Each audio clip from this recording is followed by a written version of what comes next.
Jonesy and Amanda. Jam Nation. Can't avoid talking about what happened to Bondi Junction, nor should we, and just reading the various stories and the reports that are coming in, the acts of bravery and all those things that happened. And for me, we see a lot of bad news, and in this job you have to filter through the bad news. But I was watching it last night, and the story of Ray Hadley having to ring John Singleton to tell John that his daughter Dawn had been stabbed.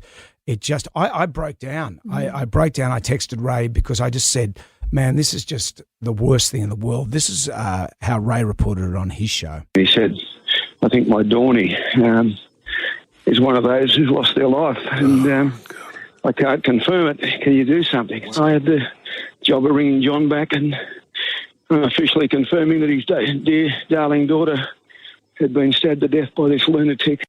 And all these people, the people that are in your circle of life, it's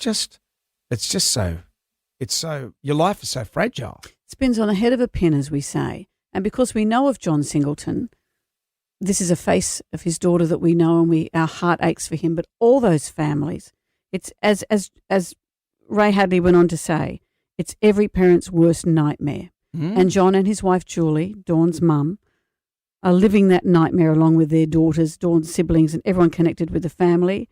Dawn had she just put a deposit down on a wedding dress, planning her wedding to her childhood sweetheart, a police officer who was also on the scene and had to be taken aside and told what had happened. Yeah. This is just an example of all that stuff that man has taken away. But speaking of that man, the flip side of that, the parents of that man.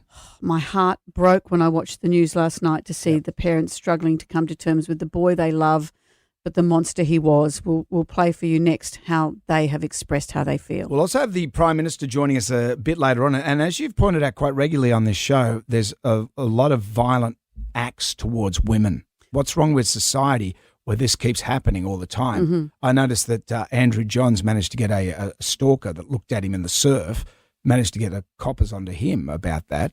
You know, why is that same reaction not happening for the women of our society? Why is it so hard? Why did the coppers all of a sudden say, oh, no, it's just too hard? We closed down a city, and it was the right thing to do at the time for the coward punch. We closed down our city for the night entertainment, etc. We changed the way our streets were run.